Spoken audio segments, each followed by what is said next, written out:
Our next part is interconversion of physical states, यानी हम जो फिजिकल स्टेट्स हैं सॉलिड लिक्विड गैस उनको आपस में कैसे कन्वर्ट करवा सकते हैं, सॉलिड से लिक्विड, लिक्विड से गैस और फिर गैस से लिक्विड, कैसे हम इसकी कन्वर्जन करेंगे हम उसको देखते हैं। सबसे पहले कि हम कैसे कन्वर्ट करवाएंगे सॉलिड को लिक्विड में। अब एक सॉलिड है उसे लिक्विड में कन्वर्ट करवाओगे तो वो क्या हो जाएगा, उसका मेल्टिंग पॉइंट होगा। जैसे हम आइस सॉलिड है उसे लिक्विड में कन्वर्ट करवाते हैं तो वो क्या होती है, मेल्ट होती है।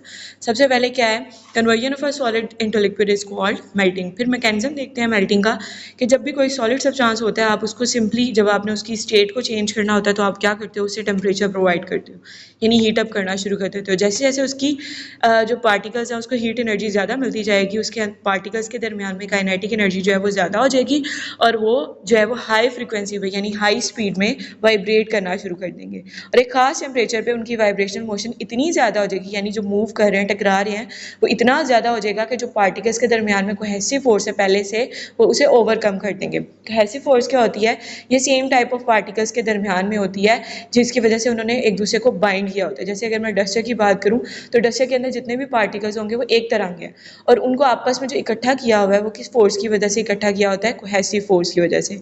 फिर एक टाइम पे जो पार्टिकल्स के दरमियान वाइब्रेशनल एनर्जी इतनी ज़्यादा हो जाएगी कि वो कोहेसिव फोर्स को क्या कर लेगी, ओवरकम कर देगी।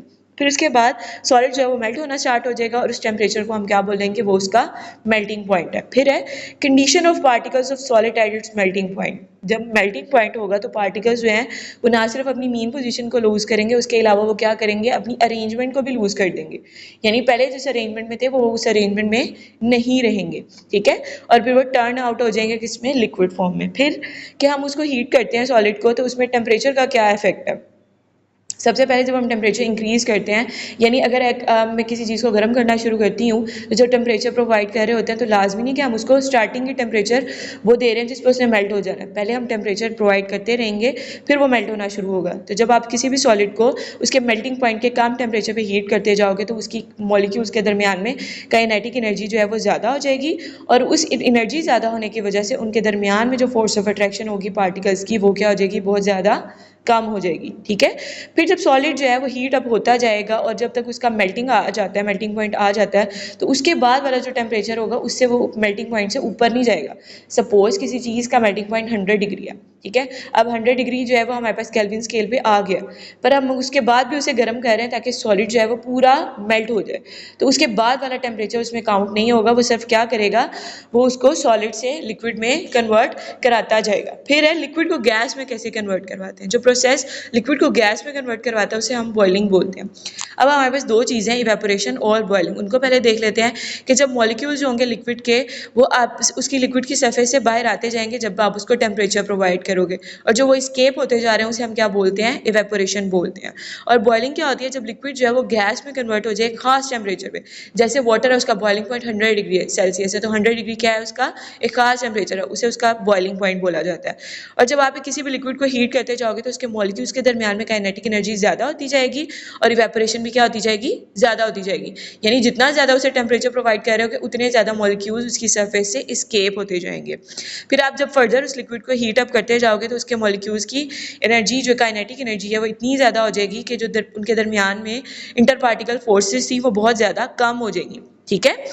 और उसके बाद जो है वो बबल्स जो है उसकी सरफेस से निकलना शुरू हो जाएंगे एक खास स्पीड में, और इस स्टेट पे वेपर प्रेशर जो है वो इक्वल हो जाएगा किसके, एक्सटर्नल प्रेशर के। वेपर प्रेशर यानी जो प्रेशर आप प्रोवाइड कर रहे हो, ठीक है, आप हीट करने से जो वेपर प्रेशर उसको प्रोवाइड कर रहे हो वो इक्वल हो जाएगा एक्सटर्नल प्रेशर के, यानी जो एटमॉस्फेरिक प्रेशर है उसके। तो उस पॉइंट को हम क्या बोलते हैं, वो उसका बॉइलिंग पॉइंट है। फिर हमने देखना है कि जो हीट है उसका क्या इफेक्ट होता है बॉइलिंग पॉइंट पे। जब आप एक बॉइलिंग पॉइंट पे जो हीट प्रोवाइड करवाई जाती है लिक्विड को, वो कन्वर्ट करवा देती है उसे गैशियस फॉर्म में, और इसके दरमियान में टेम्परेचर जो होगा उसका कांस्टेंट रहेगा। और दूसरे अल्फाज में अगर हम कहें तो हीट जो प्रोवाइड करवाई जा रही है वो सिर्फ ना सिर्फ उसके दरमियान की फोर्स ऑफ अट्रैक्शन को कम करेगी, उसके अलावा क्या करेगी, उसकी अरेंजमेंट को भी खत्म कर देगी। फिर है हम कैसे जो है गैस है उसको कन्वर्ट करवा सकते हैं लिक्विड में। अब ये जो प्रोसेस है इसे हम कंडेंसेशन बोलते हैं, ठीक है।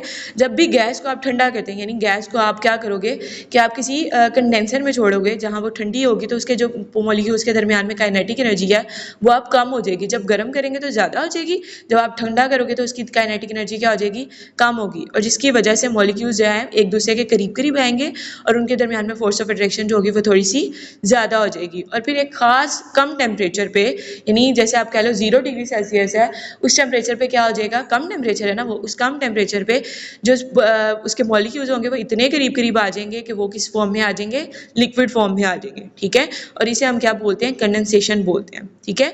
और जो टेम्परेचर चेंज है कंडेंसेशन के दरमियान में, वो क्या होता है कि इस ट्रांजिशन में, ट्रांजिशन क्या होता है, चेंज को बोला जाता है। जो टेम्परेचर होगा गैस का वो कांस्टेंट रहेगा जब तक सारी गैस जो है वो किस में कन्वर्ट नहीं हो जाती, लिक्विड में कन्वर्ट नहीं हो जाती।